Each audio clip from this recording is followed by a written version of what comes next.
जय हो वृंद देवी तुलसी महारानी की जय। तो सर्वप्रथम ये है जो शिक्षा हमें यहाँ प्राप्त हो रही है इस स्थान पर, वृंदावन की इस पवित्र भूमि पर, कि हमें वृंदा देवी की तरफ, तुलसी महारानी की तरफ कभी पीठ नहीं करनी चाहिए। और 18 पुराण में से एक पुराण है स्कंद पुराण, और स्कंद पुराण से बहुत सुंदर शिक्षा यहाँ पर हमें प्राप्त हुई है। ये शिक्षा है कि जो व्यक्ति इन मंगलकारी तुलसी की 9 प्रकार से आराधना करता है, तो 9 प्रकार से कैसे हम माँ तुलसी की आराधना कर सकते हैं, तुलसी महारानी जी की पूजा इत्यादि कर सकते हैं, कि प्रतिदिन उनके दर्शन करें सुबह शाम। अगर दिन में भी समय मिले तो दिन में भी उनको दर्शन करें, और जहाँ पर भी कहीं भी उनका दर्शन हो जाए, किसी भी बिल्डिंग में, किसी के घर पर, किसी के पड़ोस में, तो निश्चित रूप से उनको प्रणाम करें। अगर झुककर प्रणाम नहीं कर सकते तो मानसिक रूप से खड़े खड़े प्रणाम करें, लेकिन उनको प्रणाम अवश्य करें। तो उनकी 9 प्रकार से आराधना यहाँ बताई गई है। एक तो है दर्शन करना, दूसरा उनको स्पर्श करना। स्पर्श हम कैसे कर सकते हैं कि जैसे तुलसी महारानी के सबसे नीचे वाला जो पोर्शन है उसको हम लोग बड़े ही सॉफ्ट तरीके से टच कर सकते हैं। इस प्रकार से टच करना है सॉफ्टली कि उनको किसी प्रकार का कष्ट ना हो, वो डिस्टर्ब ना हो। तो इस प्रकार से हम लोग जो है इस भाव के साथ उनको प्रणाम कर सकते हैं, उनको स्पर्श कर सकते हैं, उनका दर्शन कर सकते हैं, और उनका ध्यान करना चाहिए।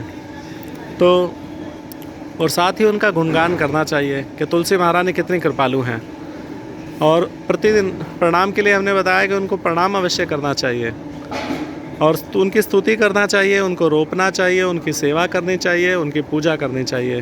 तो जो भी व्यक्ति इस प्रकार से, अगर कोई व्यक्ति स्कंद पुराण के अनुसार अगर ये 9 प्रकार से तुलसी महारानी की आराधना प्रतिदिन करता है और जीवन के अंत समय तक करता है, तो निश्चित रूप से जब भी वो शरीर छोड़ेगा, कहीं भी वो शरीर छोड़ेगा, तो विष्णु लोक को प्राप्त होगा, वैकुंठ लोक को प्राप्त होगा।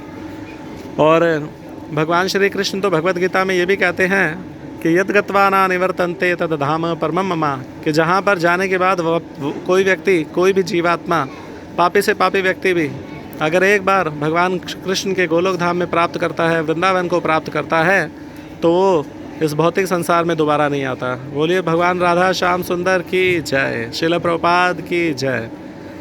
तो हमें जो है तुलसी महारानी का ध्यान करना चाहिए। दर्शन का हमने बताया, स्पर्श का हमने बताया, ध्यान का अब हम बता रहे हैं कि ध्यान करना चाहिए।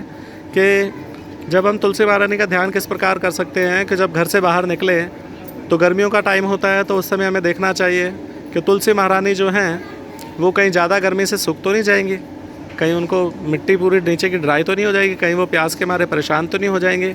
तो इस प्रकार से ध्यान करते हुए हमें घर से निकलना चाहिए, और घर में आते के साथ ही देखना चाहिए कि हाँ। और सर्दियों में भी इस चीज़ का अवश्य हमें ध्यान रखना चाहिए कि कई बार क्या होता है कि कई लोग जो हैं घरों से बाहर चले जाते हैं 2-2, 3-3 महीने के लिए, 10 दिन के लिए, हफ्ते के लिए, तो तुलसी महारानी का बिल्कुल भी ध्यान नहीं करते हैं कई लोग। तो जब वापस आते हैं तो तुलसी महारानी शरीर छोड़ देती है, तो ये बहुत बड़ा पाप लगता है इस प्रकार से। तो अपने घर में कुछ ऐसी व्यवस्था करके जाएं, या किसी पड़ोसी के यहाँ पर उनको सेवा देकर जाएं। अपनी तुलसी का जो गमला है, जो पॉट है, वो किसी पड़ोसी के घर पे रख के जाएं, ताकि वो उनकी सेवा करते रहें और तुलसी महारानी को प्यास के मारे शरीर ना छोड़ना पड़े। तो इस प्रकार हम उनका ध्यान कर सकते हैं, उनका गुणगान करना चाहिए, उनको प्रतिदिन प्रणाम करना चाहिए। जहाँ भी अवसर मिले उन्हें प्रणाम अवश्य करना चाहिए, उनकी स्तुति करना चाहिए, उनको रोपना चाहिए। रोपना मतलब कि ज़मीन में लगाना चाहिए, गमले में लगाना चाहिए, और उनकी सेवा करनी चाहिए। उनको समय अनुसार जो है उनको जल पर देना चाहिए, और आवश्यकता अनुसार। कई लोग क्या करते हैं कि बहुत सारा जल चढ़ाते जाते हैं, और मिट्टी बहुत ज़्यादा गीली हो जाती है, तो इस कारण भी तुलसी महारानी अपना शरीर छोड़ देती है।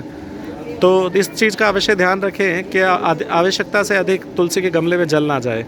अगर चला गया है तो उसको निकालने का प्रयास करें, और सुबह शाम उनको हम धूप दीप अर्पित कर सकते हैं। इस प्रकार से 9 प्रकार से जो भी व्यक्ति कोई तुलसी महारानी की सेवा करेगा तो भगवान वैकुंठ के धाम पर जाएगा। बोलिए तुलसी महारानी की जय, श्रील प्रभुपाद की जय।